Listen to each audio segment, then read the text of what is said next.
رسميا وبنسبه كبيره قوي النادي الاهلي يتعاقد مع انطونيو موديست مهاجم بروسيا دورتموند السابق. مهاجم سوبر، يعني الحلم بيقرب خطوه. ايه الحلم بيقرب خطوه؟ يعني حلم الاهلاويه كلهم قرب يجي، يعني بمعنى اصح ان حلم النادي الاهلي هو حاجه كلنا عارفينها، هو كاس العالم للانديه.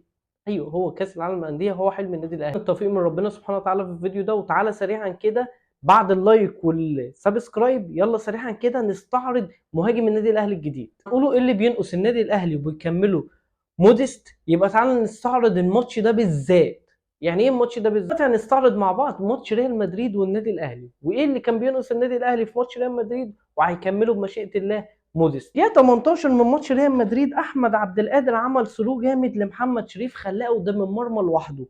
ومش بس كده، محمد شريف كان انفراد وكانت جايه على شماله، ولو كان مهاجم تقيل جدا شويه كانت الجونه دي زمانها بتزغرط في الشباك ريال مدريد. والدقيقه 18 للعلم كانت النتيجه 0-0. وبرده اقول لكم في موديست اللي في الحته دي بيتميز بيها، مع انه مش اكتر الاجوان اللي بيجيبها برجله، بس كانت هتفرق معاه، وخاصه اللي هو كان عنده مساحه اللي هو يقدر يشوط.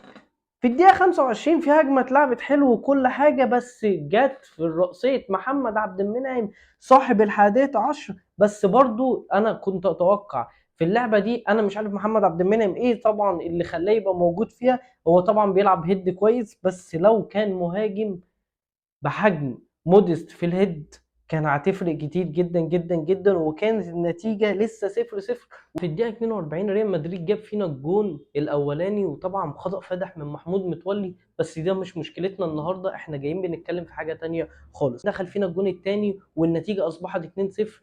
طبعا جون مش عايزين نفتكره خالص، أيوه ومش عارضه، أيوه أيوه هو ده، هو ده. اسكت بقى، اسكت بقى، وتعالى بقى ايه كلمنا في المهم يا عم مصطفى. في الدقيقة 50 بقى بالتحديد في رأسية لمحمد شريف، بجد بجد بجد لو معاك موديست كان هيقرب ليك للحلم. يعني موديست لو كان معاك في الكرة زي دي كان هتفرق معاك قوي قوي قوي قوي، وخاصة اللي هو مميز جامد جدا جدا جدا في ضربات الرأس. وخلي بالك انا بكلمك في الدقيقة 50، يعني النتيجة كانت 2-0، يعني كانت هتبقى 2-1 والماتش هيتحول 350 درجة. ولعب بقى في الدقيقة 68، ودي بقى اللي فعلا فعلا فعلا فعلا كنا عايزين مهاجم. ليه بقول مهاجم؟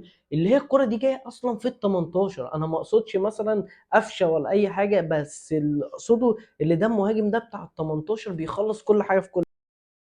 وطبعا هنا قصدي اللي هو مهاجم هيفرق معانا في الماتشات الكبيرة، وخاصة لو بنلعبوا فرقة زي ريال مدريد.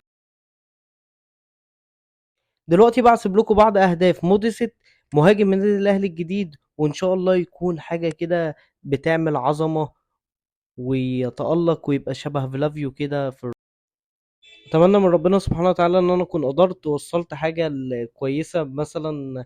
طبعا عارف ان انا اعملها بمجهود اقل وكانت عايزة مثلا احترافية اكتر، بس ان شاء الله دعواتكم، وان شاء الله المرة الجاية تبقى افضل، واسيبكم تستمتعوا بالاهداف بتاعت مهاجم النادي الاهلي الجديد.